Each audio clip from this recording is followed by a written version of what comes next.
I've camped in a lot of places before. Some were quiet, some were uncomfortable, but this one felt wrong in a way I couldn't explain. Nothing chased me, nothing appeared. I just knew. I shouldn't have stayed there that night. Before we begin, comment where you're watching from and what time it is right now.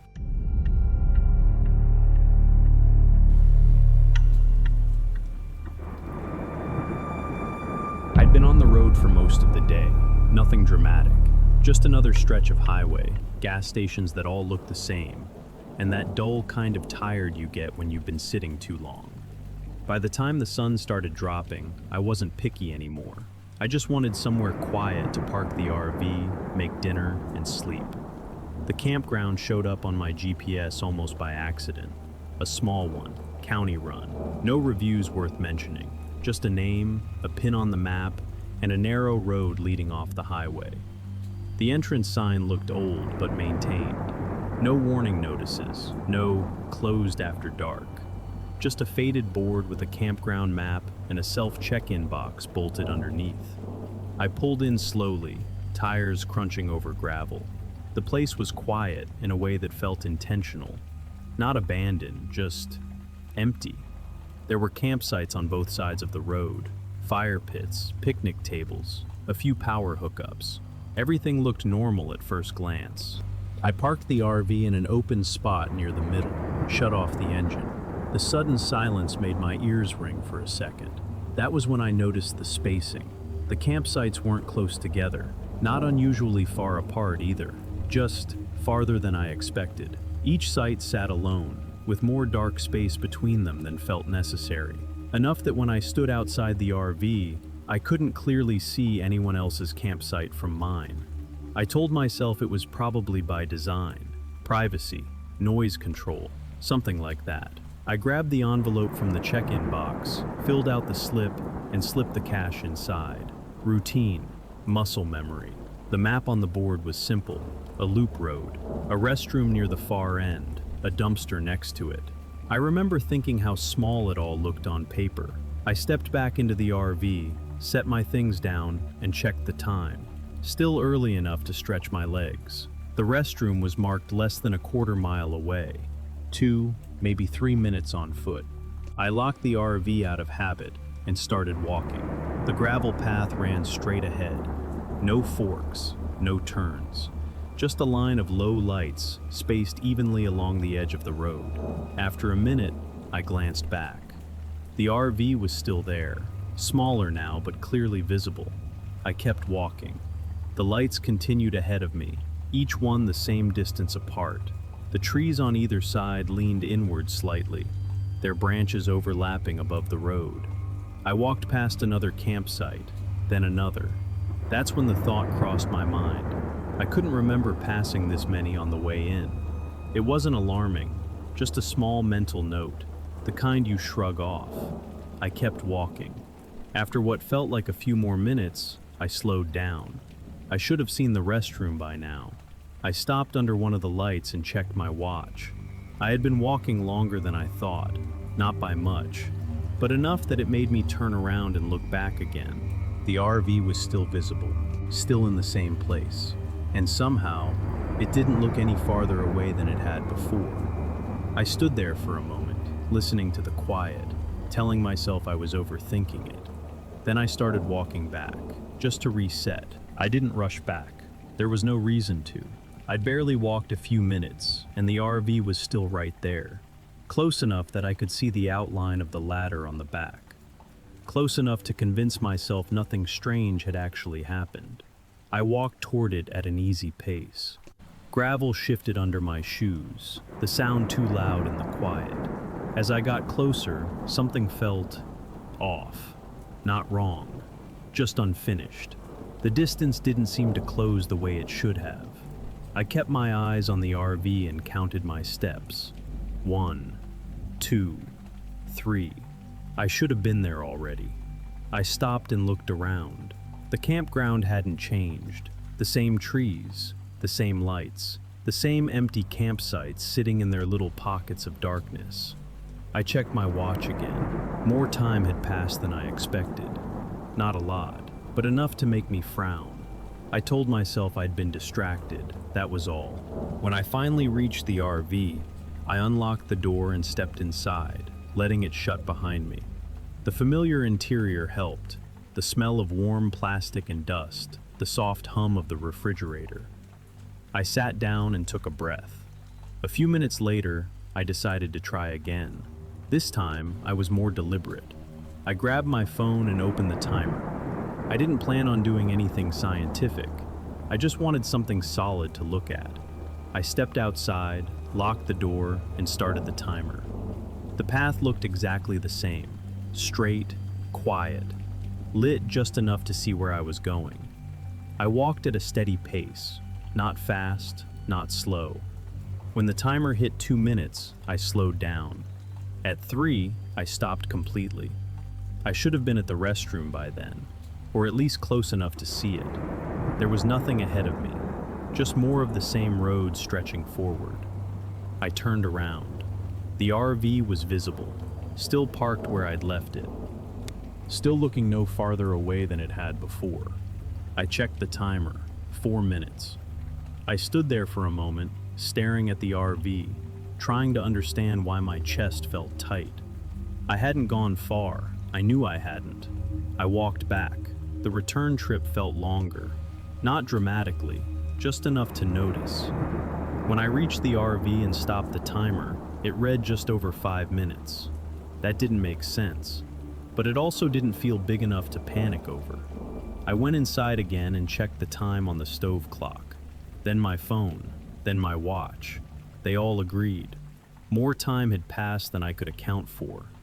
I sat there longer than I meant to, listening to the quiet outside. No footsteps, no voices, no engines. Eventually, I stood up and looked out the window. That was when I noticed something else. The nearest campsite across the road looked farther away than before. Not by a huge amount, but enough that I had to lean closer to the glass to be sure. I stepped outside and looked again. The spacing between the sites felt stretched, like someone had taken the campground and gently pulled it apart. I told myself it was just the dark playing tricks on my depth perception. Still, I locked the RV again. Not because I was scared, just because it felt like the right thing to do. I didn't sleep right that night. Not because I was afraid, I just couldn't fully relax. Every time I closed my eyes, I had the strange sense that the campground was shifting around me, not moving, just adjusting. Sometime after dark, I decided to step outside again. Part of me hoped the whole thing would feel different once the sun was gone, that the odd spacing and timing would make sense in the cooler air. I checked the time before leaving the RV. I wanted a reference point. The lights along the road were on now, glowing a soft yellow. They made the campground feel smaller, more contained. I walked the same direction as before, same pace, same path. This time, I didn't count steps. I watched the lights. They stayed evenly spaced, perfectly so. Too perfect. After a short while, I noticed something I hadn't before. The sound. My footsteps didn't echo the way they should have. The gravel absorbed the noise almost immediately. It felt like walking inside a closed room. I stopped and listened. Nothing. No wind in the trees. No distant traffic. Not even insects. I checked the time again. It hadn't been long. At least it didn't feel like it. I took a few more steps forward. Then I saw the restroom sign. It was farther away than I remembered. Much farther. The sign looked small, compressed by distance. I frowned and kept walking. The distance didn't close. I walked faster, then slower, then faster again. The sign stayed exactly where it was. I turned around, suddenly aware of how tight my chest felt. The RV was behind me, visible, unchanged. I stood there, facing both directions, trying to understand how both things could be true at the same time. I checked the time. More had passed, enough that my stomach dropped. I hadn't walked far. I knew that. I turned back toward the RV and headed for it. The walk back felt wrong. Not longer, not shorter, just mismatched. When I reached the RV, I didn't unlock the door right away. I stood there, hand on the handle, and looked around. The campground looked normal, too normal, but the distances didn't line up anymore. The restroom sign was still visible behind me, and now, standing this close to the RV, it looked farther away than it should have. I unlocked the door and stepped inside. I sat down hard and stared at the floor.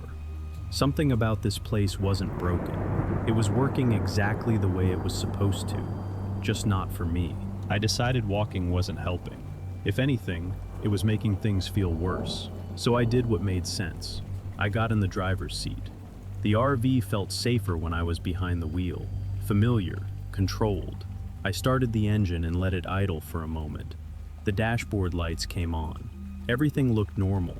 I checked the GPS. The campground entrance road was marked clearly. One way in, one way out. I put the RV in gear and drove forward. The road curved gently to the right, then straightened. Gravel gave way to pavement. I relaxed a little when I saw the highway sign ahead. Reflective, bright. I merged onto the road and drove. The campground disappeared in the mirrors. For the first few minutes, everything felt right. The road markers passed at a steady rhythm. The engine sounded normal. The GPS line moved forward. Then I noticed the mileage. According to the GPS, I had already driven several miles. That didn't line up with what I was seeing. The surroundings hadn't changed. Same trees, same slope, same darkness pressing in from both sides. I slowed down. The highway sign appeared again. The same one, same scratches, same bent corner. My stomach tightened. I kept driving. The GPS insisted I was moving forward. The mileage kept climbing. 5 miles, 7, but the road ahead didn't change. I passed the same reflective marker, then the same drainage culvert, then the same dip in the road. I checked the mirrors. The campground entrance sign was behind me, exactly where it had been before. I pulled over and put the RV in park. The engine ticked softly as it cooled. I got out and walked to the sign. It was real, solid, cold under my hand. I looked back down the road. The campground was there, literally waiting. I got back in the RV and turned the engine off. The GPS route recalculated. It drew a tight circle around the campground. No exit, no alternate route. I sat there, hands on the wheel, feeling something settle in my chest. This wasn't a mistake. This wasn't bad navigation.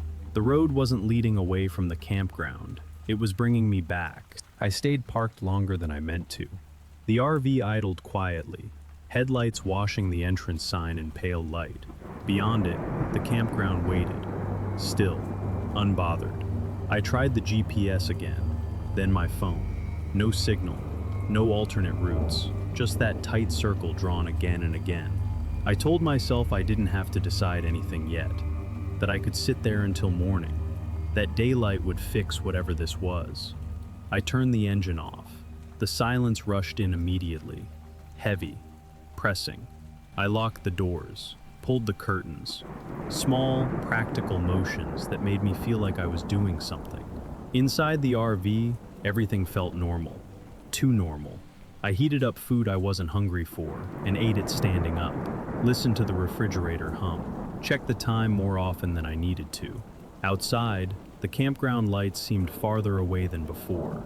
The nearest one flickered once, then steadied. That's when I heard the engine, another vehicle, somewhere out on the road. I froze. The sound was faint at first, then closer still. Relief hit me so fast it almost hurt. I rushed to the window and pulled the curtain back just enough to look. Headlights swept across the trees, but they never appeared. The sound passed by the RV, close enough that I could feel it through the floor, then faded. I waited for the red glow of taillights. Nothing. I stepped outside despite myself. The road was empty. No dust, no fading noise. I stood there longer than I should have, listening. When I finally went back inside, the campground felt different. Smaller, more compressed. The space between the RV and the nearest campsite looked shorter now, uncomfortably so. I locked the door again. That was the moment I understood the choice in front of me. I could stay here, inside the RV, the one place that still felt familiar. Or I could keep driving, keep feeding the loop, let the road decide how long it wanted me. Neither option felt right.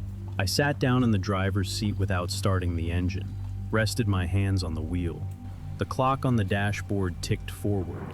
I don't remember deciding. At some point, I just accepted that I wasn't leaving tonight. I shut off the interior lights and sat in the dark, listening to the campground breathe around me, waiting to see if it would let me stay. I must have slept at some point. I don't remember when. One moment I was sitting in the dark, listening to the quiet stretch and contract around the RV. The next, pale light was leaking through the edges of the curtains. Morning. For a few seconds, everything felt normal. Embarrassingly so. Birds outside, cool air, that muted calm that comes just before a campground wakes up. I opened the door and stepped outside. The campground looked exactly the way it should have. The spacing between the sites felt right again. The road looked shorter. The restroom sign sat where I expected it to be. Nothing felt stretched. Nothing felt wrong. I stood there for a long time, waiting for the unease to come back. It didn't. I packed up slowly, deliberately, half expecting the road to change again the moment I turned the key. The engine started. The GPS loaded. This time, the route showed a clean line leading back to the highway. I drove. The campground receded in the mirrors. No loops, no repeated signs, no tightening feeling in my chest. When I reached the highway, I didn't slow down. I didn't look back. I drove until the campground was just another place behind me. Just another stop I'd forget. It wasn't until later that afternoon that I checked the GPS history. I was parked at a rest stop when I noticed it. A long stack of location points layered on top of each other. At first I thought it was a glitch. Then I zoomed in. The RV hadn't moved in a straight line that night. It had traced the same tight loop again and again. Dozens of times. Hours worth of movement. All of it circling the campground. I checked the timestamps. They spanned the entire night. I sat there, staring at the screen, feeling that same pressure return, the same quiet compression. I didn't think I escaped the campground. I think it decided I was done. And sometimes, when I stop for the night and step outside the RV, the distance between things doesn't feel quite right. And I don't walk far anymore.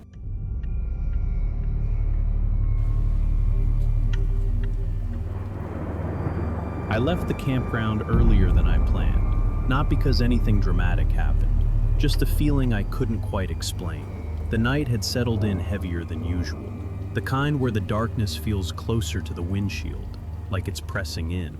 I told myself I was overthinking it. Long drives do that to you. They mess with your sense of space. I started the engine, let it idle for a moment, and pulled out of my sight. The loop road led me back toward the entrance. Same gravel, same low lights, nothing strange.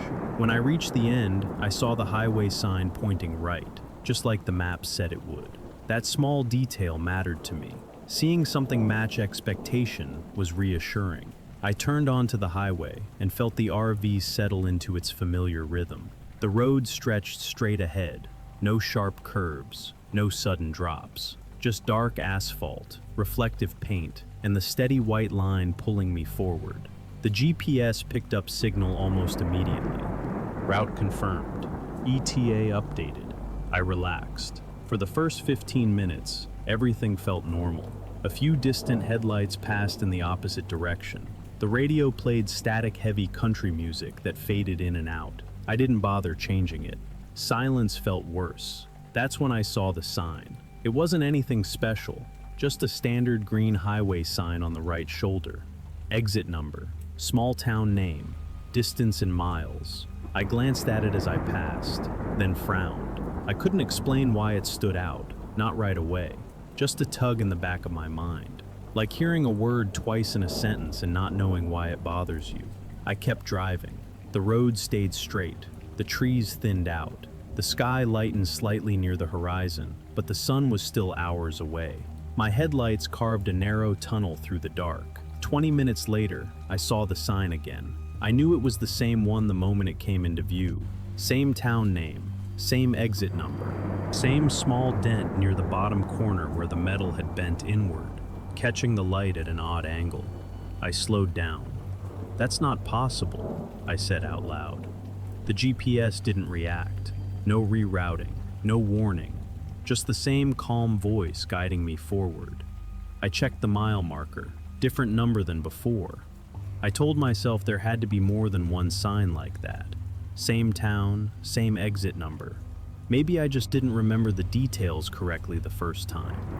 But when I passed it, I noticed something I hadn't expected. A faded sticker, half peeled, stuck near the post. A small shape, almost unrecognizable. I was sure of it now.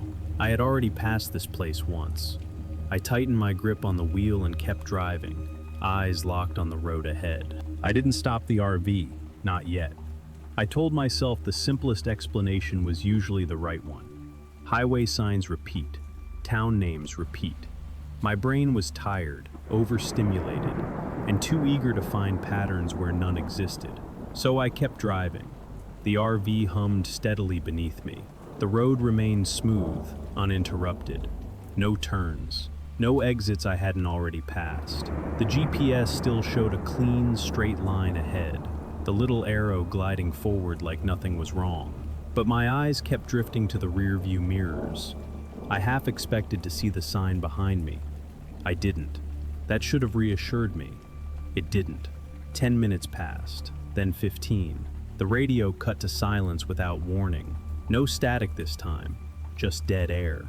I reached over and turned the knob, switching stations. Nothing came through, not even static. Every frequency was empty. I shut it off. The darkness ahead felt thicker now. Not darker exactly, just denser, like the road ahead had less depth to it than it should. That was when I saw the sign again. This time, I felt it in my chest before my eyes fully registered it. Same green background, same white lettering, same town name. The headlights washed over it, and there it was. The dent, the bend in the metal, the way the reflective surface caught the light unevenly near the bottom corner. I slowed the RV almost to a crawl. "No," I whispered. The mile marker beside it showed a completely different number than before. Higher, as if I'd traveled much farther than I remembered. According to the GPS, I had, but the sign told a different story. I pulled onto the shoulder. The RV rocked slightly as it came to a stop. The engine idled. The world felt unnaturally still, like even the insects had gone quiet. I opened the door and stepped down onto the asphalt. Up close, there was no doubt. The sticker was still there, half peeled, sun-faded, stuck crookedly to the post. I reached out and touched it. It was warm. My stomach dropped. I stepped back and looked around. The highway stretched empty in both directions. No headlights, no taillights, just long, dark lanes disappearing into nothing. I checked my phone. No signal. I checked the GPS again. It insisted I was moving. The arrow crept forward slowly, even though the RV was parked. That was the moment I stopped trying to explain it. I got back into the driver's seat, shut the door, and locked it. My hands were shaking now.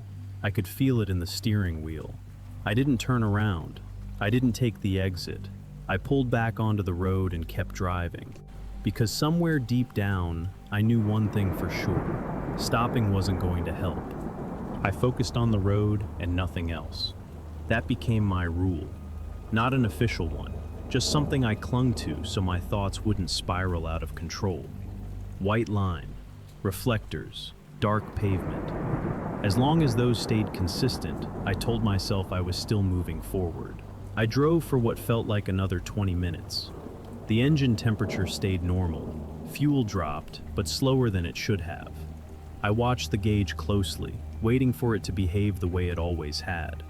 It didn't. The needle barely moved. I pressed the accelerator a little harder, just to feel something familiar. The RV responded, but the sound felt wrong, muted, like the noise was being absorbed by the air around me. Then I saw headlights. They appeared far ahead, small and steady. Oncoming traffic. Relief washed through me so fast it almost made me dizzy. I slowed down slightly, waiting to pass them.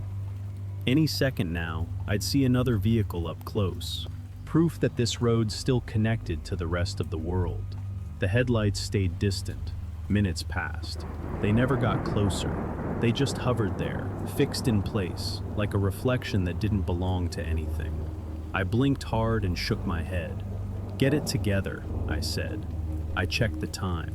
Nearly an hour had passed since I'd stopped at the sign. That didn't make sense. I checked the odometer. The numbers had climbed steadily, dozens of miles. According to the RV, I was covering ground. But the scenery refused to change. Same tree line, same slight bend in the road, same pattern of reflectors sliding past at perfect, repeating intervals. The headlights ahead flickered once, then vanished. I felt something tighten in my chest. That was when I noticed the exit ramp. It came up suddenly on the right. No warning sign, no gradual merge lane, just an abrupt break in the guardrail and a narrow strip of asphalt peeling away from the highway. I hadn't seen this exit before. I was sure of that. I slowed again, gripping the wheel. Part of me wanted to take it immediately. Any exit was better than this endless stretch, but something about it felt wrong. The ramp angled downward at a sharp slope, steeper than it should have been. The darkness at the bottom looked heavier, like the light from my headlights didn't reach all the way down. I passed it. The moment it disappeared in my mirrors, the GPS recalculated. Not rerouted, not corrected. It simply blinked and showed the same straight line ahead, as if the exit had never existed. My breathing grew shallow. I realized then that the road wasn't looping in a circle. It wasn't sending me back. It was doing something worse. It was stretching, and it wasn't finished with me yet. I stopped trusting the dashboard. The numbers still moved. Speed, miles, time. Everything behaved the way it was supposed to, too perfectly. Like a simulation running in the background, updating values without caring whether they matched reality. So I started counting things myself. Reflectors, seconds, breaths. The reflectors passed at a steady rhythm. 1, 2, 3. Each one identical to the last. Same distance, same brightness, same faint scratch on the plastic that caught my headlights just wrong. I had seen that scratch before. I swallowed hard and forced myself to keep driving. I didn't turn around. I didn't slow down. I didn't take any exits. I wanted to see how far the road would take this. The sky ahead began to change. Not lighten, just thin. The darkness lost its depth, flattening into something dull and gray. Like the night was wearing out. My eyes burned from staring too long. That's when the mile markers started repeating. Not immediately, not obviously. At first I thought I was mistaken. Fatigue does strange things to perception. But when I passed the same number again, I felt a chill crawl up my spine. The exact same mile, the exact same chipped paint, the exact same dented post. I checked the odometer again. It had advanced. My pulse quickened. I pressed the accelerator. The engine responded, but the sound stretched unnaturally, like it was echoing inside a tunnel that didn't exist. The RV picked up speed, yet the reflectors passed at the same steady pace. No faster, no slower. My sense of motion broke. I had the overwhelming feeling that the road wasn't moving beneath me anymore, that it was sliding past itself, recycling the same stretch over and over, while keeping me suspended in the middle.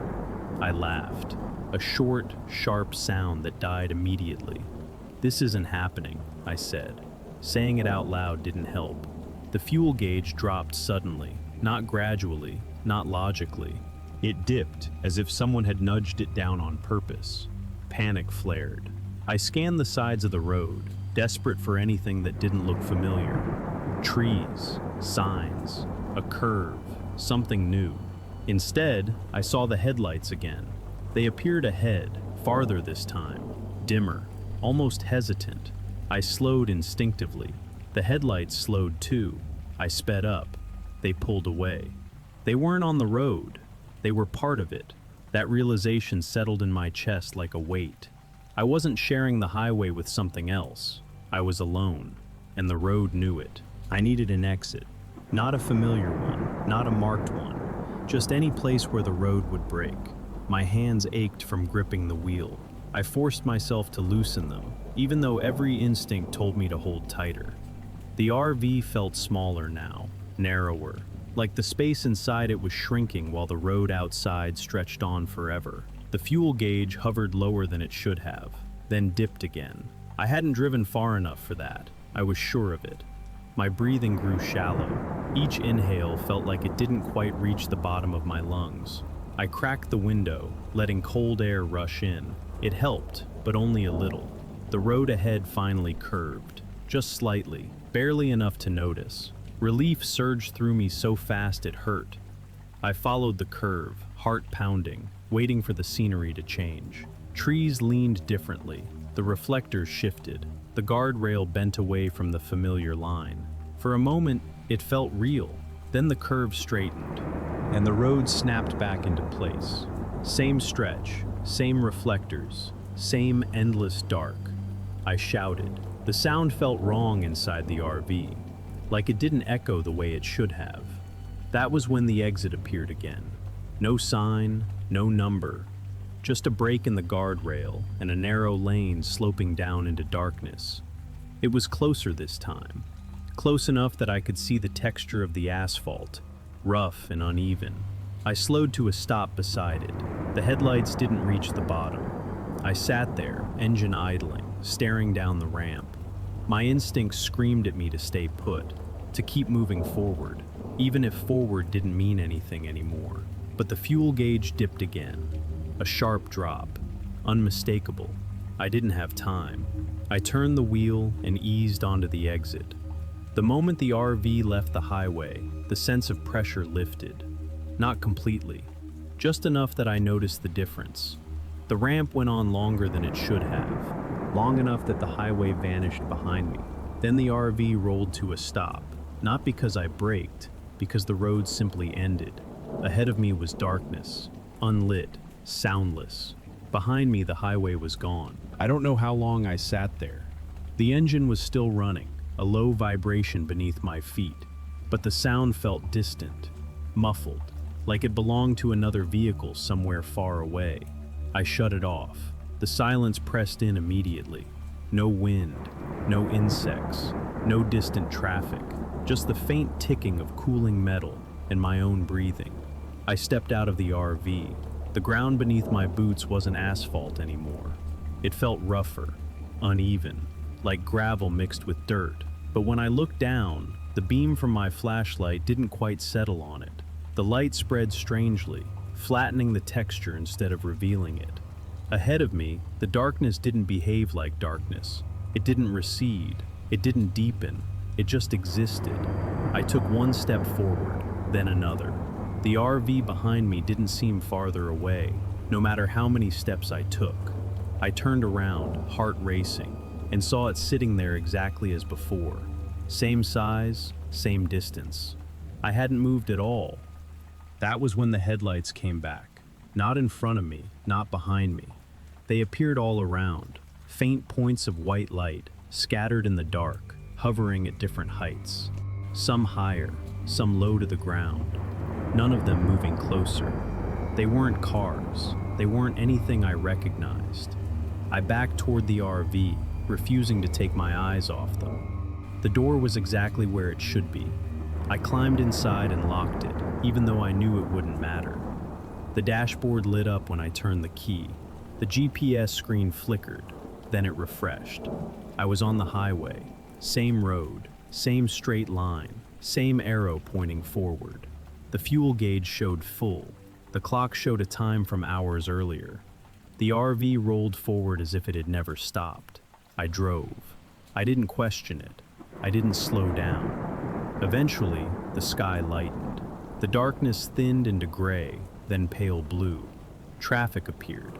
Real traffic, passing me, honking when I drifted too close to the line. An exit sign appeared, a real one.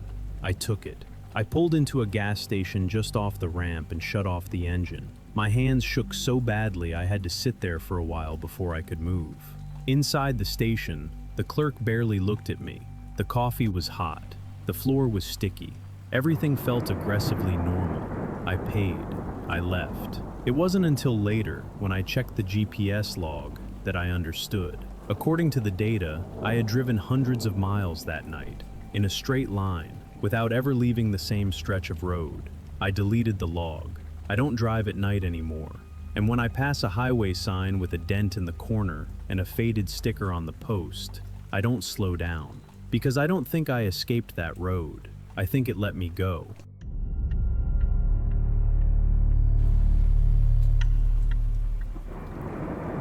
I didn't plan to stop there. I told myself I could push another hour, maybe 2. The road was quiet. The RV was running fine. And the night didn't feel dangerous, just long. The kind of tired that creeps in slowly and convinces you you're still in control. Then I saw the sign, rest area, 1 mile. The letters were clean and reflective, catching my headlights in a way that felt almost inviting. I glanced at the clock on the dashboard, past midnight, close enough to justify a break. 1 quick stop, I said out loud.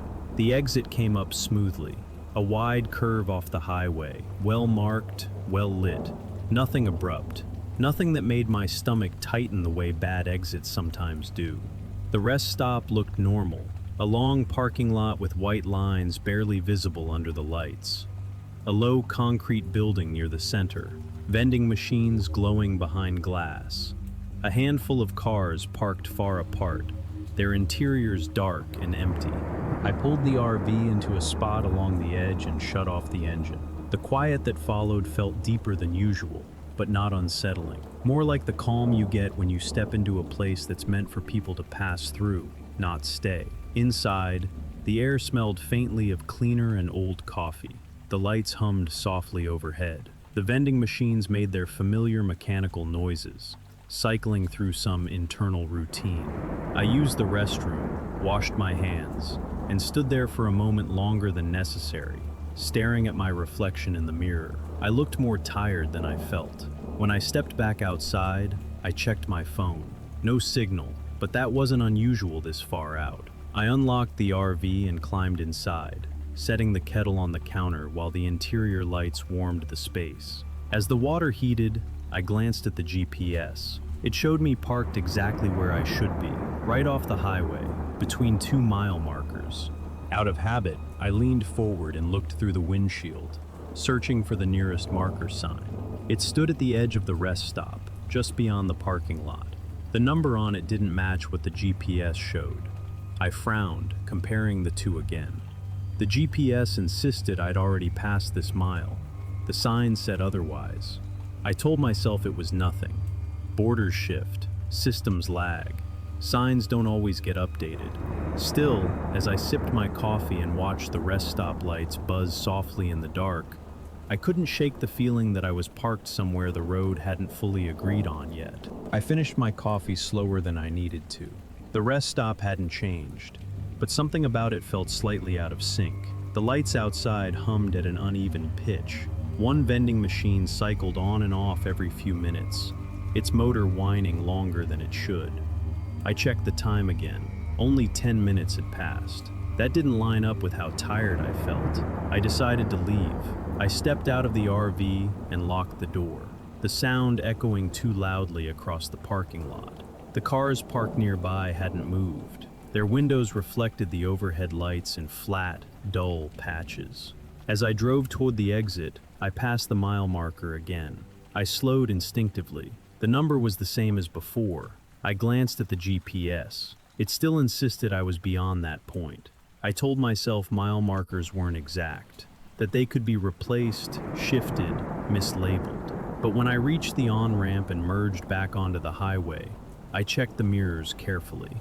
The rest stop disappeared behind me. Relief came quickly. I drove for what felt like a reasonable amount of time, long enough for the tension in my shoulders to ease, long enough to convince myself I'd imagined the mismatch. Then the headlights caught a familiar shape, another sign, rest area, same font, same reflective sheen, same spacing between the letters. I felt a tight knot form in my chest.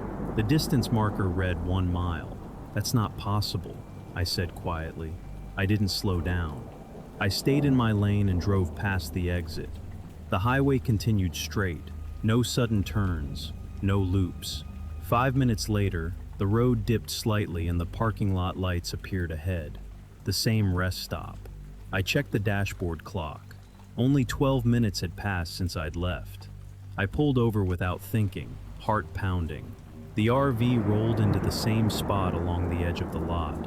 When I shut off the engine, the lights flickered once, then steadied. The mile marker stood exactly where it had been before. The number hadn't changed. I sat there, staring at it through the windshield, slowly realizing something I didn't want to accept. I hadn't gone anywhere. I had just been allowed to leave. I didn't turn the engine back on right away. I sat there with my hands resting on the steering wheel, listening to the low hum of the lights outside. The rest stop felt quieter than before. Not empty, just paused. I stepped out of the RV again. The air felt different, cooler, heavier, like the temperature had dropped without the courtesy of warning me first. The parking lot lights cast longer shadows now, stretching them farther than they had any right to go. I walked toward the restroom building. The doors slid open automatically, but slower than before. The interior lights flickered once, then settled into a dimmer glow. Everything looked the same at a glance, yet nothing lined up the way I remembered. The hallway seemed longer. I took a few steps inside and stopped. The vending machines were still there, but they'd been pushed farther apart. The space between them felt exaggerated, as if the building had been gently pulled from both ends. I checked my phone again. No signal, no time update. The clock mounted above the sinks read 12:07. My dashboard clock had said 12:34. I stared at the restroom clock for a long moment, waiting for it to change. It didn't. I stepped back outside and looked up at the sky. There were no stars, not clouds, not haze, just a flat, empty dark that didn't seem to have any depth. I turned slowly, scanning the parking lot. The other cars were still there, but something about them felt wrong. Too still, too evenly spaced. I walked closer to one and peered inside. No personal items, no clutter, no signs anyone had ever been there, just empty seats and dark glass. I took a step back. That was when I noticed the road. From the edge of the rest stop, I could see the highway clearly. Headlights passed by in the distance, real movement, real speed. But there was no on-ramp, no clear way to reach it. The space where the ramp should have been stretched longer than before, the pavement thinning out into a dark strip that didn't quite connect to the road. I walked toward it anyway. With every step, the highway looked farther away. I stopped when my chest tightened. I wasn't afraid of the dark. I was afraid of the distance.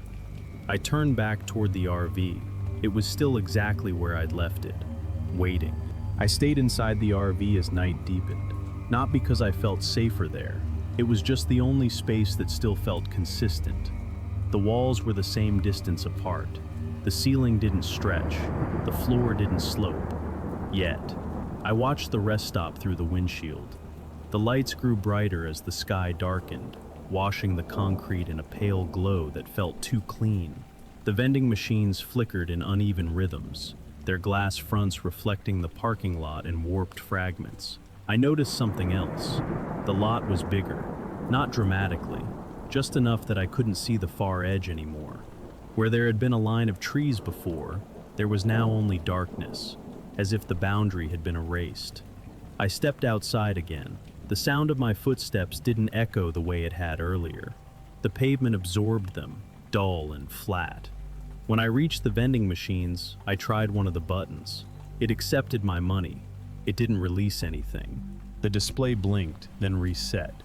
I tried another machine, same result. Behind me, the restroom doors slid open. I hadn't touched them. I turned slowly. The hallway beyond looked longer than it had minutes earlier. The far wall felt farther away, pulled back like a stage set being rearranged. I took a step inside, then another. The air inside was colder, stale. The hum of the lights sounded lower, stretched thin like a note held too long.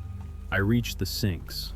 The mirror above them reflected me correctly, but the space behind me felt wrong. The doorway seemed farther away than it should have been. I turned around. The exit was still there, just distant. My pulse quickened. I walked toward it. Each step felt heavier than the last, like the floor resisted movement without changing shape. When I finally reached the doorway and stepped back outside, I sucked in a breath I hadn't realized I was holding. The parking lot lights flickered again. One by one, a few of them shut off. The rest stopped, shrank inward, not collapsing, compressing. The distance between the RV and the building shortened without either of them moving. I understood then. This place didn't trap you by keeping you inside. It trapped you by changing how far away leaving actually was. I realized then that I had a choice. Not a good one, just a real one. The RV felt closer to the building than before. I could see details on the concrete walls I hadn't noticed earlier.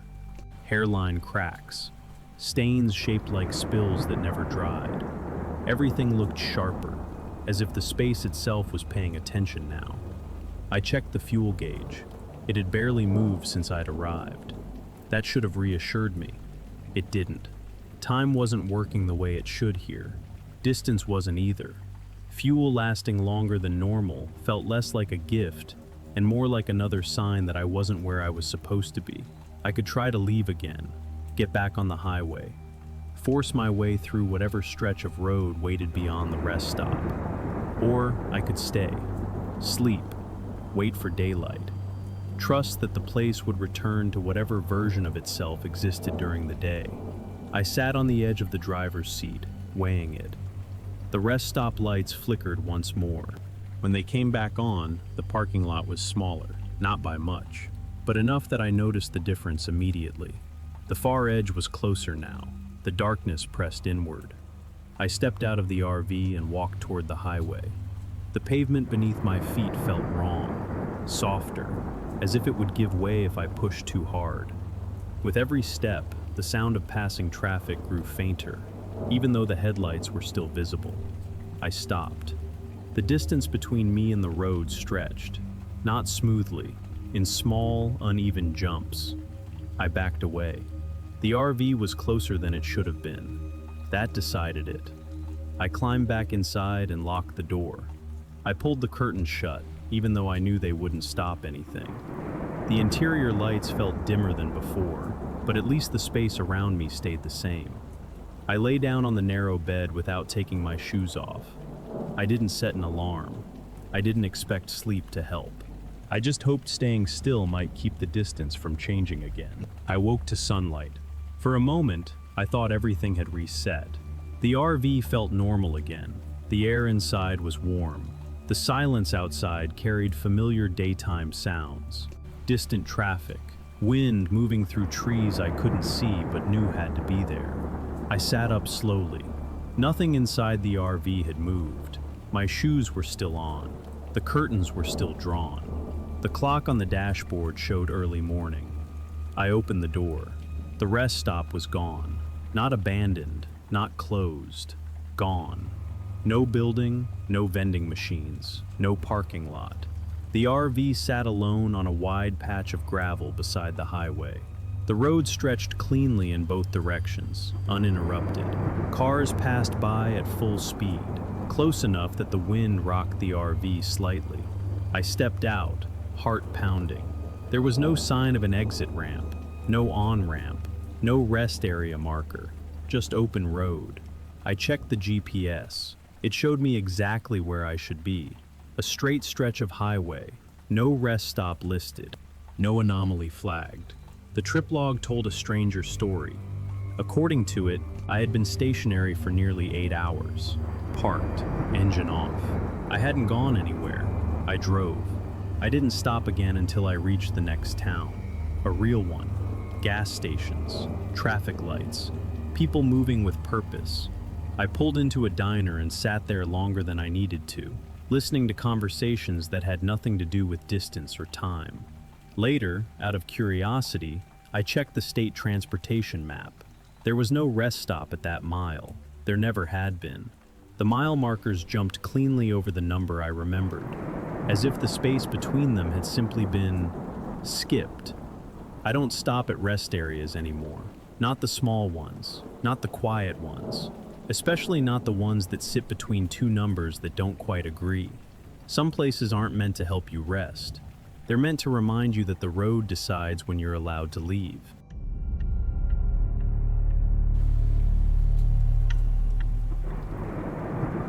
I found the campground later than I wanted to. The sun was already low, the light thinning out between the trees, as I followed the GPS down a narrow two-lane road. I had planned to stop an hour earlier, but the last place I checked was full, and the next option was farther than the map had suggested. This one appeared suddenly. A small wooden sign stood just past a bend in the road. Campground. Open. The letters were faded, the edges of the sign worn smooth by weather. It didn't look abandoned, just old. The kind of place that had been there long enough to stop advertising itself. I slowed and turned in. The access road was gravel, uneven but well-traveled. My headlights picked out picnic tables set back from the road and cold fire pits ringed with stones. A few campsites were occupied, or at least they looked that way at first glance. Folding chairs, lantern hooks, no people. I drove slowly through the loop. There was no office building, no host site, no posted rates. Just a bulletin board near the entrance with a few curling papers pinned to it. Rules about fires, quiet hours. A phone number that had been scratched out so many times it was unreadable. My phone lost signal completely. That didn't surprise me. What did was the GPS. The blue dot hovered uncertainly, then snapped to a spot a few yards behind where I knew I was parked. The campground name didn't appear, just a thin gray line for the road and nothing else. I picked a site near the edge of the trees and shut off the engine. The quiet settled in fast. No wind, no distant traffic, just the soft ticking of the RV cooling and the faint smell of pine drifting in through the open window. I stepped outside and stretched. The campground felt ordinary in the way places meant for temporary stays often do. Neutral, unclaimed. Like it didn't expect anyone to remember it for long. As the light faded, I glanced back at the entrance road. I couldn't see the sign anymore. I told myself it was just the angle, the trees, the dusk. Still, as I set up for the night, I had the strange sense that I'd driven into a place that didn't care whether it stayed where it was. I tried to look the place up, not because I felt uneasy yet, just out of habit. I liked knowing where I was, even when I planned to leave early the next morning. Inside the RV, the signal booster did nothing. My phone showed no bars. I switched it to offline mode and opened the map app, zooming in and out until the tiles sharpened. The road I'd come in on was there, the bend, the tree line. The campground wasn't. No name, no icon, not even a gray label. I told myself it was private, or seasonal. Plenty of small campgrounds didn't bother with listings anymore. Still, I opened another app. Same result. The space where I was parked remained blank, as if the map had simply skipped over it. I reached into the glove compartment and pulled out the old paper atlas I kept for backup. It took longer than it should have to find the page. When I did, I traced the road with my finger. Same bend, same scale. No campground marked anywhere nearby. That made me pause. I stepped back outside and walked toward the bulletin board near the entrance. Up close, the papers pinned to it were sun-bleached and brittle. Rules about quiet hours, fire restrictions, a simple layout diagram drawn by hand. No dates, no logos, no ranger information. The phone number at the bottom had been scratched out repeatedly, layered over itself until it was impossible to tell what the original digits had been. I looked around, half expecting someone to be watching. There was no movement, no voices, no signs of other campers settling in for the night. I walked the loop again, slower this time. The folding chairs I'd seen earlier were still there. So were the lantern hooks, but the sites themselves felt unfinished, like someone had set the scene and then walked away before people arrived. Back at my RV, I checked the GPS one more time. The blue dot drifted, corrected itself, then settled somewhere slightly off the road. Close, but not exact. I shut the screen off. As darkness crept between the trees, I realized something else. The campground rules board didn't list a closing season. It didn't list an opening season either. It just existed, and for the first time since I'd arrived, I wondered whether this place had ever been meant to show up on a map at all. Night fell faster than I expected. The light drained from the campground in uneven patches, leaving pockets of shadow between the sites. My lantern illuminated only a small circle around the RV, and everything beyond it felt farther away than it had earlier. I decided to walk the loop again, not for any real reason. I just wanted to confirm that the place still looked the way it had when I arrived. The first few sites were the same picnic tables, same cold fire pits, same gravel pads. Then I reached a turn I didn't remember. The road bent left instead of continuing straight. I stopped, confused, and looked back over my shoulder. From where I stood, the path behind me appeared shorter than it should have been, as if the distance had compressed once I passed it. I followed the bend. 2 more campsites appeared ahead. I was sure they hadn't been there before. Their fire pits were newer. The stones were cleaner, less weathered. One site even had a wooden post with a faded number painted on it, though I couldn't make out what it said. I checked my watch. Only 20 minutes had passed since sunset. I continued walking, my footsteps sounding dull on the gravel. The air felt thicker here, heavier, like it resisted movement without actually slowing me down. When I reached the far end of the loop, I expected to see the entrance road. I didn't. Instead, the road continued deeper into the trees, narrowing as it went. The campground lights thinned out, spaced farther apart, their glow weaker with each one. I stood there, heart beating faster than it should have. I turned around. The path back looked different now. The sites I just passed were closer together than before. The distances between them had shrunk, pulling the loop inward. I hurried back toward my RV. It took longer than it should have. When I finally saw the outline of it through the trees, relief washed over me. I climbed inside and locked the door, even though there was no one else around. Through the window, I watched the campground settle. The lights dimmed one by one. The road outside my site shifted slightly, its curve no longer matching the angle it had earlier. I sat there in the quiet, realizing that the campground wasn't growing or shrinking.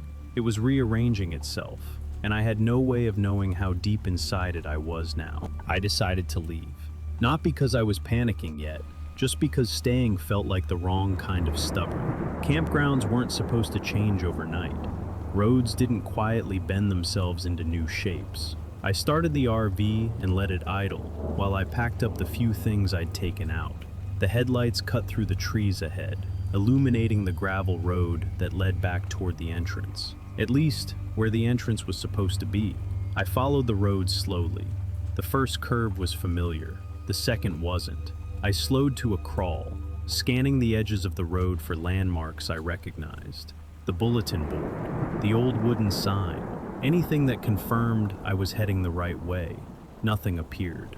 The road narrowed as it went, the trees pressing closer on both sides. Branches scraped lightly against the RV, a dry, dragging sound that made my shoulders tense. "This isn't right," I muttered. I checked the GPS again. No signal, no orientation, just a spinning indicator that never settled. I kept driving. The gravel road split ahead of me. It hadn't done that before. One branch dipped sharply downhill into darkness. The other curved gently to the right, disappearing between thick trunks. Neither looked like the road I'd come in on. I stopped the RV and shut off the engine. The silence that followed felt intentional.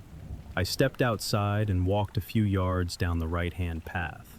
It sloped away slowly, uneven underfoot, but there were no tire tracks, no signs of recent use. I tried the other path. It felt colder almost immediately. The air changed as soon as I stepped onto it, carrying the damp smell of soil that hadn't seen sunlight in a long time. I didn't go far.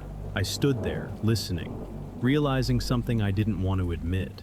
The campground wasn't blocking the exit, it was relocating it. I returned to the RV and closed the door. Driving blindly felt worse than staying. So I parked the RV where it was, turned off the lights, and waited for the campground to decide where it wanted me to be. I waited for the host. The sign near the bulletin board said they would arrive after dark. It was written in faded marker, the letters uneven, like someone had added it long after the board was built. Host on duty after dark. That phrase stuck with me.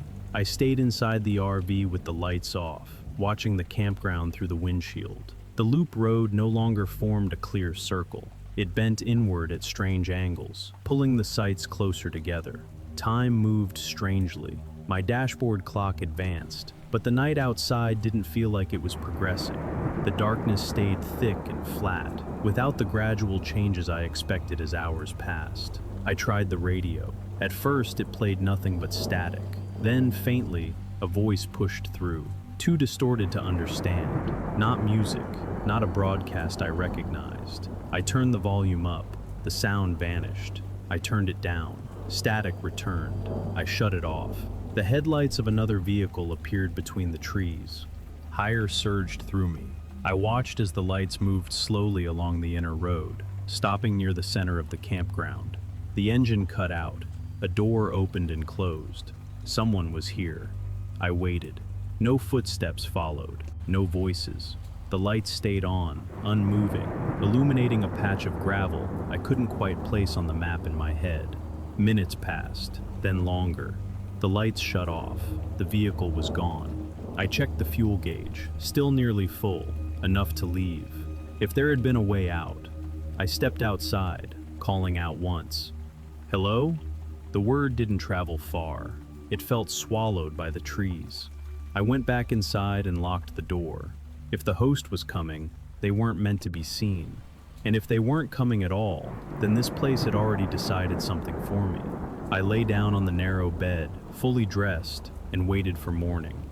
I didn't expect the campground to stay the same when I woke up. Morning came quietly. No birds, no distant engines. Just a pale light seeping through the trees, thin and colorless. I woke up still fully dressed, my body stiff from sleeping wrong. For a moment, everything felt normal again. Too normal. The kind of calm that makes you uneasy before you understand why. I stepped outside. The campground was gone. Not abandoned, not closed. Gone. The loop road had vanished. The picnic tables, the fire pits, the bulletin board, all of it. The RV sat alone on a narrow dirt turnout beside a forest road. No gravel pads, no marked sites, just tire tracks cutting through leaves and soil, as if something had been there briefly and then erased itself. I walked a few steps in every direction. There was no sign, no entrance road, no indication a campground had ever existed. My phone had signal again. The GPS showed a simple forest road, unmarked, leading back to the highway a few miles away. No campground icon, no anomaly. I drove. The road led me out without resistance this time. When I reached the highway, traffic flowed normally. Everything moved the way it should. Later that day, I stopped at a ranger station. I asked about the campground. The ranger frowned and shook his head. There hasn't been a campground on that road for decades, he said. It was shut down after a series of accidents. People kept getting lost trying to leave. I told him about the sign, the sights, the host. He didn't write anything down. That area doesn't even show up on our current maps, he said. Hasn't for a long time. I left without arguing. Some explanations aren't meant to help. I don't camp alone anymore. And when I see a wooden sign that looks too old to still be standing, pointing toward a place that isn't listed anywhere, I keep driving. Because some campsites don't trap you by keeping you inside. They trap you by existing where they shouldn't.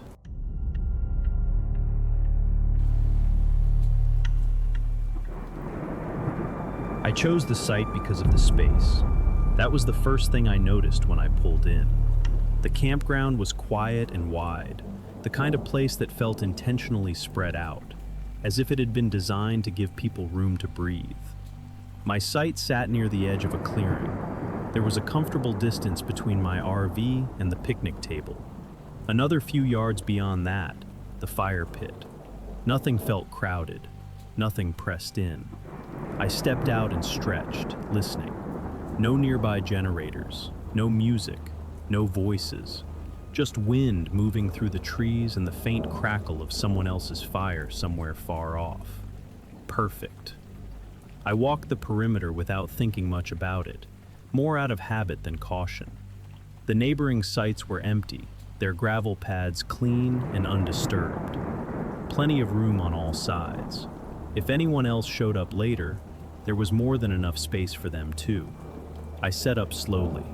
I unfolded the chair, placed the cooler beside the picnic table, lined up my boots near the RV door. Each thing had its place, and there was space between them. I remember that clearly. When I finished, I stood back and took it in. Everything looked right. I cooked a simple dinner as the light faded, then sat by the fire until the stars came out. The campground stayed quiet. No cars passed. No one wandered by. It felt isolated in the best way. Before turning in, I took one last look around. The RV, the table, the fire pit. All of it separated by easy, comfortable distances. I remember thinking I'd sleep well here. There was nothing about the campsite that suggested it would change. And if it had, I think I would have noticed. I woke up earlier than usual, not because of a sound, not because of the cold, just a vague sense that something felt different. Morning light filtered through the trees, pale and flat. The campground looked the same at first glance, quiet, empty, calm. I stepped out of the RV and stretched. That was when I noticed the picnic table. It felt closer, not dramatically, just enough that my brain hesitated, like it was double-checking a memory it wasn't fully confident in. I walked over and touched the edge of the table. The distance from the RV door was shorter than I remembered. I told myself I must have parked slightly off the pad. Or maybe I dragged the table closer without realizing it the night before. That happens sometimes. I looked around. The fire pit seemed nearer too. I stood where I'd cooked dinner the night before, trying to picture the layout. The spacing between things didn't feel wrong, just tighter. As if the campsite had settled overnight, the way ground does after rain. I shook it off and made coffee. While it brewed, I paced out the distances. From the RV to the table, from the table to the fire pit, from the fire pit to the edge of the clearing. The numbers came up shorter than they should have, not by much. A step here, half a step there, enough to notice, not enough to panic. I told myself memory was unreliable, especially after a long drive and a quiet night. Still, before I left the site to walk the campground loop, I did something I don't usually do. I set a marker. I placed my cooler at the exact edge of the gravel pad and nudged it until it lined up with a crack in the ground. I looked at it for a few seconds, making sure I'd remember the position. Then I walked away. When I came back, the cooler was still there. The crack was still there. Everything looked normal. I exhaled, a tension I hadn't realized I was holding finally easing. Whatever I'd felt that morning, it wasn't happening now. The campsite was stable. At least, it was while I was looking at it.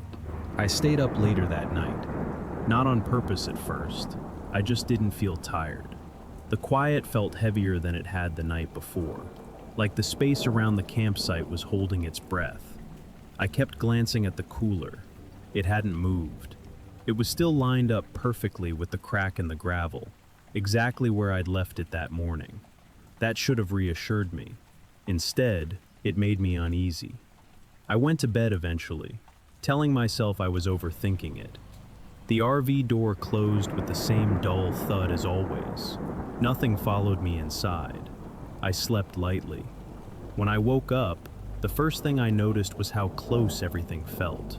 The picnic table was nearer the RV door, close enough that I could reach it in fewer steps than before. The fire pit sat closer too, its ring of stones almost crowding the edge of the gravel pad. My chest tightened. I checked the cooler. It was still aligned with the crack, perfectly. I walked the space between objects again, counting my steps. The numbers were shorter than yesterday, not by inches this time, by feet. Nothing had been dragged, nothing had been pushed. The objects hadn't moved. The space between them had. I stood there for a long moment, trying to understand what that meant. The ground showed no signs of disturbance, no scrapes, no fresh marks, just clean gravel and packed dirt, as if the campsite had always been this size. I backed away until my calves brushed the RV bumper. There was less room behind me now. I looked toward the neighboring sites. They were still empty, but they felt closer too. The edges of the clearing pressed in, subtle but undeniable. Trees that had been comfortably distant now loomed nearer, their shadows overlapping where they hadn't before. I checked my watch. I hadn't slept long enough for things to change this much. I hadn't moved anything. I hadn't been awake to miss it. The only time I hadn't been watching the campsite was when I was asleep. I sat down hard on the RV step, my heart beating faster. The thought came uninvited, cold and clear. If it kept shrinking every night, eventually there wouldn't be enough space left for me to stand. I didn't sleep that night. I left the RV door open and sat on the step with my boots on, a flashlight resting across my knees. The campsite lay in front of me, quiet and still, the same way it always had. I watched everything. The cooler, the picnic table, the fire pit, the line where gravel met dirt. Nothing moved. Hours passed. The moon slid slowly between branches. Shadows shifted with it, but the distances between things stayed the same. I stood up at one point and paced the space again, counting steps. The numbers matched what I'd measured earlier. As long as I was watching, the campsite behaved. Sometime after midnight, my eyes burned from staring. I rubbed my face and looked down for just a moment, blinking hard. When I looked back up, the cooler was closer. Not dragged, not tipped, just closer. My breath caught. I stepped forward and checked the marker. The crack in the gravel was still there. The cooler still lined up with it. The space between the cooler and the picnic table had narrowed. I backed away until my shoulders brushed the RV wall. I turned my head, scanning the trees, then looked back again. The campsite shifted. It didn't lurch or collapse. It adjusted, quietly, efficiently, the way something moves when it knows it isn't being observed. I stood there, heart pounding, forcing myself not to blink. The moment stretched. Nothing happened. I let out a slow breath and lowered my eyes. When I looked up again, the fire pit was closer than it had ever been. I understood then. It wasn't night that caused it. It wasn't sleep. It was the absence of attention. The campsite wasn't shrinking while I slept. It was shrinking whenever I wasn't looking. By morning, there was barely any room left. I stood between the RV and the picnic table, my shoulders almost brushing the metal behind me. The fire pit crowded the edge of the gravel pad, its stones close enough that I had to step carefully to avoid kicking them. The campsite felt compressed, claustrophobic, like it had been tightened overnight and forgotten to loosen again. I forced myself to stay calm. As long as I kept my eyes on it, nothing moved. I learned that quickly. Every time I looked away, even for a second, something crept closer. So I didn't look away. I packed slowly, deliberately, keeping my gaze moving in short, controlled sweeps. I watched the cooler as I lifted it, watched the space behind it as I slid it into the RV. When I turned back, the picnic table was closer. I swore under my breath. There was no room to make mistakes now, no margin left. The trees pressed in at the edge of the clearing, their shadows overlapping the campsite like a closing jaw. I felt it then.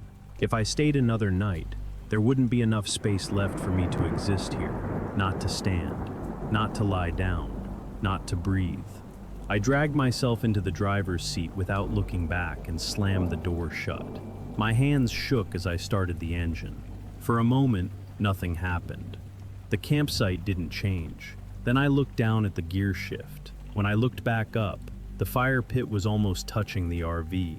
I didn't wait. I threw the RV into drive and pulled forward hard. gravel spraying beneath the tires. The road out of the campsite felt narrower than it should have, but it stayed open. As I drove away, the pressure eased. The trees pulled back, the space loosened, the campground exhaled. I didn't stop until I was back on the highway. Only then did I let myself look away. I came back during the day. I told myself I needed closure, a way to prove that whatever had happened was just exhaustion, layered on top of a quiet place and a restless night. The campground looked normal, too normal. The clearing was wide again. The gravel pad stretched farther than I remembered, clean and undisturbed. The picnic table sat where it always had. The fire pit rested comfortably away from the RV space. There was room, too much of it. I walked the site slowly, pacing out the distances I had memorized the night before. The numbers came back generous, familiar. Nothing pressed in. Nothing leaned closer when I turned away. I waited. I looked down, looked up, turned my back, closed my eyes. The campsite didn't react. A couple arrived in a pickup while I was there. They waved politely and began unloading chairs and a cooler, spreading their things out without thinking twice. I wanted to warn them, but I couldn't explain what to say. That night, I slept in a motel. I haven't camped since, not because I'm afraid of the woods, but because I pay too much attention to space now, to how much of it I need, to how easily it can disappear when you stop watching.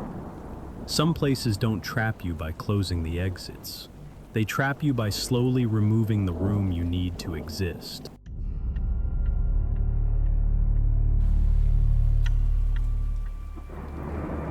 I picked the campsite because it was quiet, not peaceful, just quiet in a way that felt intentional, like the place had been emptied out on purpose.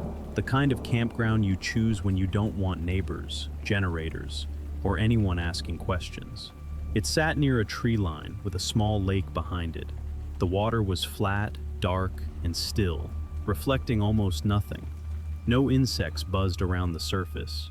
No frogs called from the shore. That should have been my first warning. I parked the RV and stepped out, listening.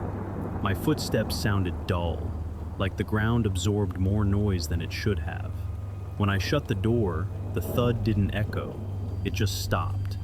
I stood there for a moment, waiting for the usual background sounds to fill in the silence. They didn't. No wind in the trees, no distant traffic, no voices drifting from other sites, just a flat, empty quiet that pressed against my ears. I sat up slowly, aware of how loud every small movement felt against the stillness. The scrape of gravel under my boots sounded too close. The clink of metal from the RV felt like it came from right beside my head, even when I stepped away. I walked toward the lake and tossed a small stone into the water. The splash sounded wrong, too sharp, too near. I frowned and tried again, throwing another stone farther this time. The sound didn't change. Same volume, same distance. I told myself it was the water, or the way sound carried over a flat surface. Still, I didn't like it. As the light faded, the quiet didn't change with it. Night usually brings layers of sound. Insects, wind, movement. Here, it stayed the same, flat, unbroken. I sat in my chair, staring out toward the trees, listening to nothing. The quiet didn't feel peaceful. It felt unfinished. The first sound came after midnight. I had just shut off the RV lights when I heard it. A sharp crack, like a branch snapping under weight.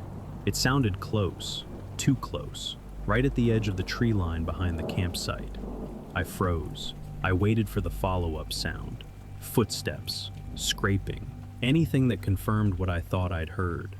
Nothing. I reached for the flashlight and clicked it on, sweeping the beam across the trees. The light cut cleanly through the trunks and brush, but it found nothing moving. No shadows shifting, no eyes reflecting back. The quiet returned instantly. I shut the light off. Another sound followed. This time it was softer, a rustle, like something shifting its weight. It sounded farther away than the first crack, deeper in the trees. I frowned. I turned the flashlight back on and aimed it toward the lake. The sound vanished. I turned it off again. The rustle returned, now seeming closer than before. My pulse quickened. I stepped out of the RV and stood on the gravel, listening. The sound didn't behave the way it should have. It didn't grow louder as I faced it. It didn't fade when I turned away. It hovered. I called out once, my voice sounding wrong in the stillness. Too flat, too near. "Hello?" The word didn't travel. It felt like it dropped straight down in front of me. I waited.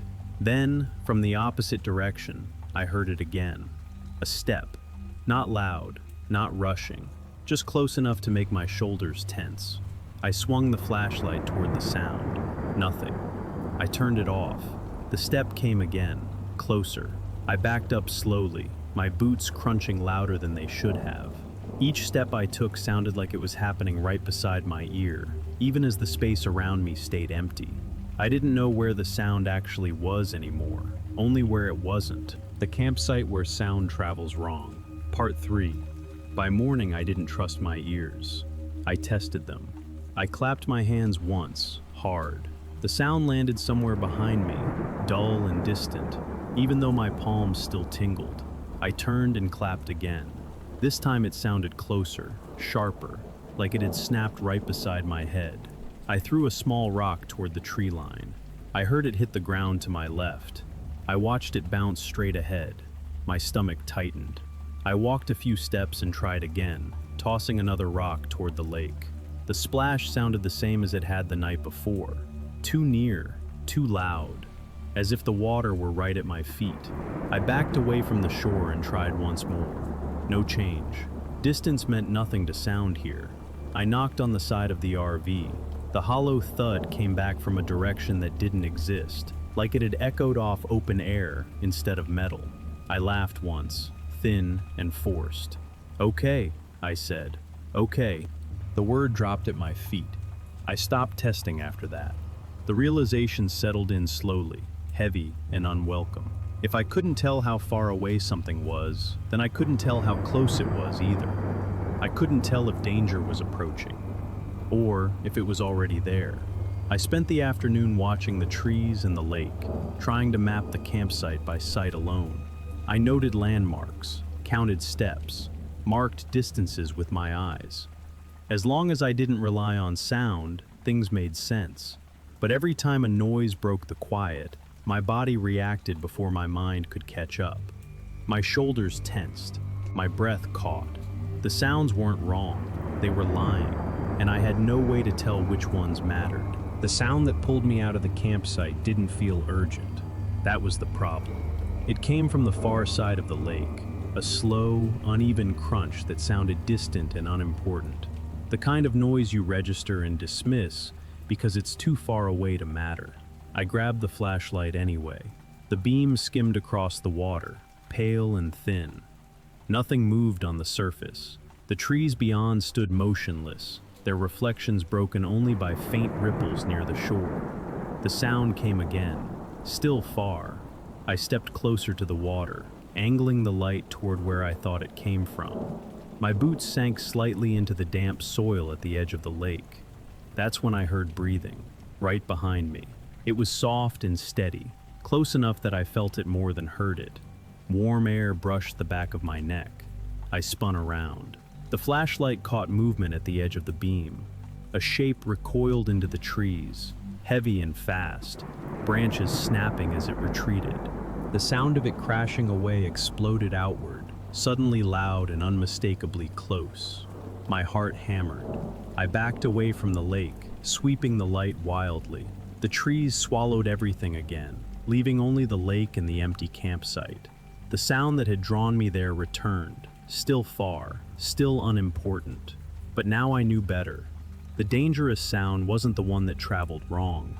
It was the one that didn't. I walked back to the RV without turning my back on the trees, my ears useless, my eyes straining to make up for them. Whatever had been there had been close enough to touch, and I had almost walked straight into it. I didn't sleep after that. I sat inside the RV with the lights off, one hand on the flashlight, the other resting on the steering wheel. Every sound felt dangerous now, not because it was loud, but because I had no way to judge what it meant. A branch cracked somewhere. It sounded distant. I didn't move. Water lapped gently at the shore. It sounded close. I ignored it. I stopped trusting the volume of anything I heard. Loud didn't mean near. Soft didn't mean safe. The only thing I believed was what I could see, and even that felt fragile in the dark. The breathing didn't come back. Neither did the heavy movement in the trees. That worried me more. The quiet shifted again, stretching thin, like something waiting for me to relax. I kept my eyes on the tree line, forcing myself to stay still, to not be drawn by another sound that didn't matter. Staying felt wrong. Every instinct told me that if something came back, I wouldn't hear it in time. I wouldn't know where it was until it was already too close. I turned the key slowly. The engine sounded enormous inside the RV, booming from everywhere at once. I flinched and waited, listening for a reaction that never came. I didn't pack carefully. I didn't look back. I pulled out of the campsite with the headlights locked forward, using light and distance instead of sound to guide me. As the road curved away from the lake, the quiet began to layer itself again. Wind found the trees, tires hissed on pavement. The world sounded normal, too normal. Only when I reached the highway did my shoulders finally drop. I hadn't escaped something that chased me. I'd escaped a place where my senses had stopped working, and I knew I couldn't stay somewhere like that and survive. In daylight, the campground looked harmless. The lake reflected the sky cleanly. The trees stood evenly spaced. Wind moved through the branches the way it should have the night before, bringing with it the normal scatter of sound I'd been missing. Birds called, leaves rustled, footsteps echoed properly. Everything behaved. I walked the edge of the lake again, retracing the steps I'd taken in the dark. The ground was firm, the shoreline gentle. There was no sign of anything large moving through the trees. No broken branches, no disturbed soil. At the ranger station down the road, I asked about the campground. The ranger nodded slowly. "Sound carries strange out there," he said. "Always has. Something about the water and the trees." I asked if anyone had ever gotten hurt. He hesitated. "People wander off," he said. "They follow things they think are far away." He didn't elaborate. I didn't push. I don't camp near water anymore. And when I'm somewhere quiet enough to hear my own breathing, I don't trust how close it sounds. Out there, distance isn't what gets you killed. It's believing you know where something is.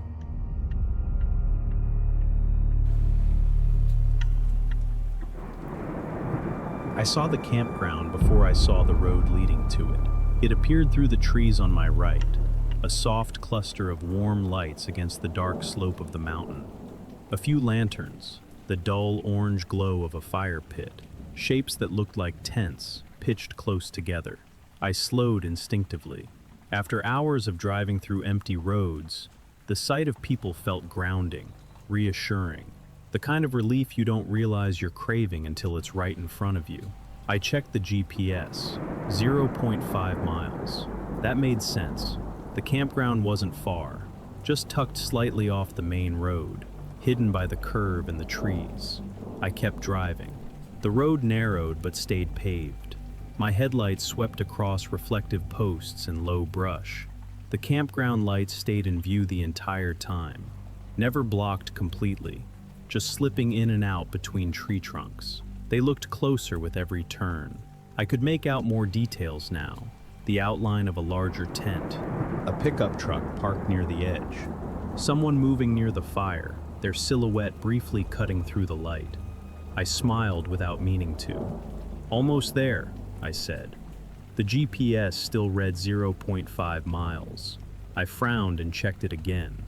No reroute, no recalculation, just the same calm line on the map, the same small distance hovering stubbornly beneath it. I drove for another few minutes. The campground grew clearer. The fire crackled visibly now, sparks lifting into the night air. I was close enough to hear something faint, voices maybe. Laughter carried thinly on the wind. I slowed to a crawl. The distance didn't change. 0.5 miles. I passed a mile marker, then another. Neither one brought the campground any closer. I rolled down the window and listened. The sounds from the campsite felt nearby. Too nearby to still be half a mile away. I reached for the radio, then stopped. The campground was right there, close enough to see, close enough to hear, close enough that it shouldn't have taken this long to reach. I tightened my grip on the wheel and kept driving, convinced that the next bend in the road would finally take me there. I told myself the GPS just hadn't updated yet. That happens sometimes out here. Mountains, poor signal, a lag between where you were and where the map thought you should be. Still, I expected the number to change. It didn't. 0.5 miles. I drove for another 10 minutes. The campground stayed perfectly in view, drifting between trees like it was moving alongside me, instead of waiting at the end of the road. The fire burned steadily. The lanterns didn't flicker or fade with distance. If anything, they looked brighter, closer. I passed another mile marker, then another. My stomach tightened. I slowed again, almost stopping, and watched the campground through the windshield. I could see individual movements now. Someone bending near the fire, another figure standing just beyond the light, arms crossed, facing the road, facing me. I checked the GPS again. 0.5 miles. I pulled over. The engine idled softly while the night pressed in around the RV. The campground lights stayed exactly where they were, not drifting farther away, not coming any closer. I stepped outside. The air was cold and still. When I shut the door, the sound felt wrong, like it dropped straight down instead of carrying outward. I listened. Voices floated toward me, clearer now. Low conversation, a laugh that cut off too abruptly. I couldn't make out the words, but the rhythm was unmistakable. People sitting together, comfortable, unaware. I took a few steps toward the trees. The campground didn't move. I walked farther, keeping my eyes locked on the fire. Still no change. The distance felt fixed, like a painting you could walk toward forever without touching. I stopped and turned back to the RV. It hadn't moved either. The road behind me stretched away into darkness, normal and straight. The road ahead did the same. Only the campground refused to behave. I returned to the driver's seat and checked the mileage counter. It had gone up. I had been moving, just not closer. I drove again, slower this time, watching the GPS like it might blink or correct itself. 0.5 miles. I laughed once, short and sharp, the sound surprising me. "Okay," I said, very funny. The campground lights didn't react. They just stayed there, steady and patient, waiting for something I didn't understand yet. I parked the RV and turned off the engine. The sudden quiet made the campground feel louder by comparison. I could hear the fire popping now, the low murmur of voices, someone coughing. Small, ordinary sounds that belonged to people who were comfortable enough to stop paying attention. I grabbed a flashlight and stepped out onto the road. The beam cut a narrow path through the trees. Gravel crunched under my boots as I walked toward the lights, counting my steps without meaning to. 20, 30, 50. The campground didn't change. It stayed exactly where it had been when I left the driver's seat. The same distance, the same angle, like it was printed onto the night. I walked faster. My breathing picked up, fogging the air in front of my face. I kept my eyes locked on the fire, on the figures around it, willing the space between us to shrink. It didn't. I stopped and shined the flashlight directly at the campsite. The beam reached it.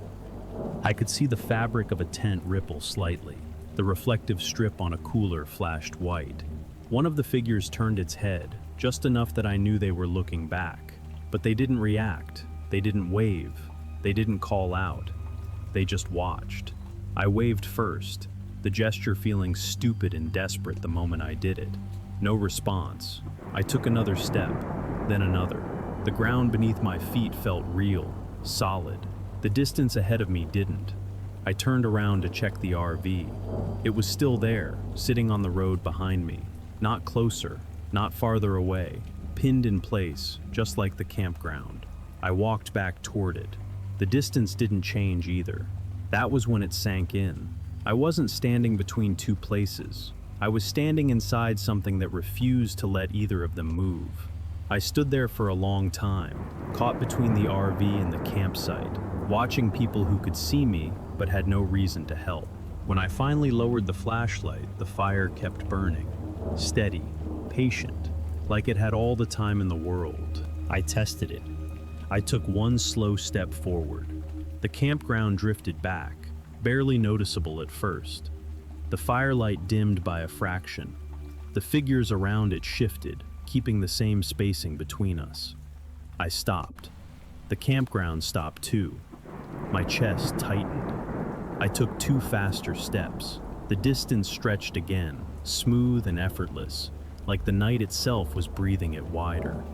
I backed up.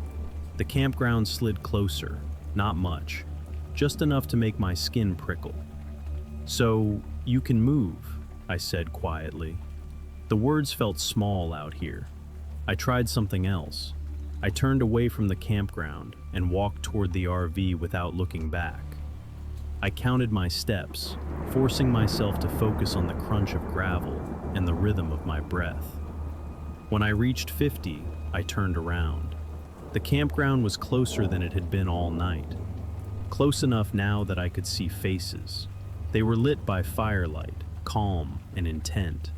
Not frightened, not confused, curious. One of them stood, slowly, deliberately. They didn't walk toward me. They didn't need to. They just stood there, watching. I felt suddenly exposed, like I had stepped onto a stage without realizing there was an audience. I took a step back toward the RV. The campground pulled away again. The figure by the fire didn't sit back down. They tilted their head instead, tracking my movement. Understanding settled in, cold and heavy. The campground wasn't waiting for me. It was responding to me. Every move I made adjusted the distance. Every decision fed the space between us. I stood still, afraid to give it anything else to react to. The fire crackled. Somewhere in the dark, gravel shifted under a foot that wasn't mine. I didn't look to see where the sound came from. I already knew. The campground didn't need to come closer to reach me. It was already paying attention. I checked the temperature inside the RV. It had dropped several degrees since I parked. The heater kicked on with a low hum, then shut itself off again. I stared at the control panel longer than I needed to. Everything still worked, for now. Fuel was another matter. I checked the gauge, just under half. Enough to drive for a while. Not enough to sit here all night running heat and lights while something on the other side of the trees adjusted itself to my choices. I stepped back outside.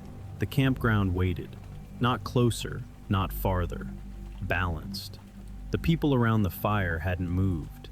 The one who had stood earlier was still upright, arms hanging loosely at their sides, watching me with the same quiet attention you'd give an animal that might bolt.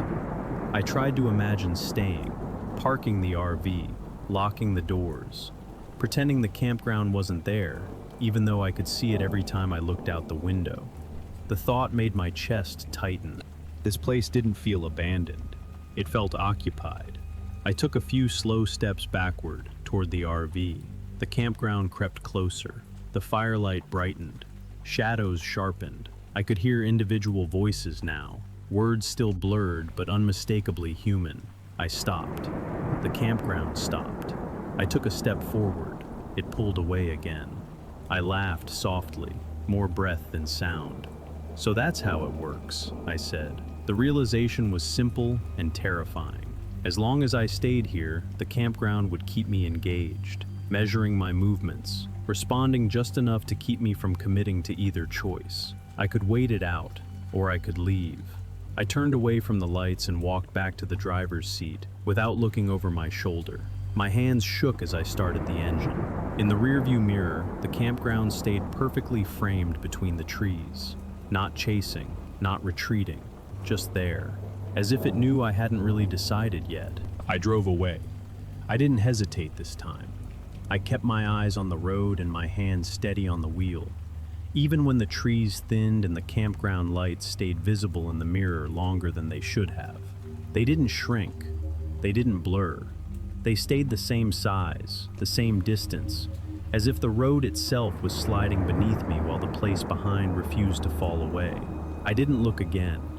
When the road finally straightened and the trees opened up, the lights vanished all at once. Not fading, not dimming. Gone. I pulled over a mile later and shut off the engine. My ears rang in the sudden quiet. When I checked the GPS, the map showed a continuous stretch of forest road. No campground icon, no turnout, no anomaly. Just a thin line and a distance counter that moved normally again. I sat there for a long time, waiting for my hands to stop shaking. The next morning, I stopped at a small gas station near the highway and asked the clerk about campgrounds in the area. She shook her head. "Not on that road," she said. "People always think there's one up there. They say they see it at night." I asked her why. She shrugged. "Probably just reflections or tired eyes." I didn't argue.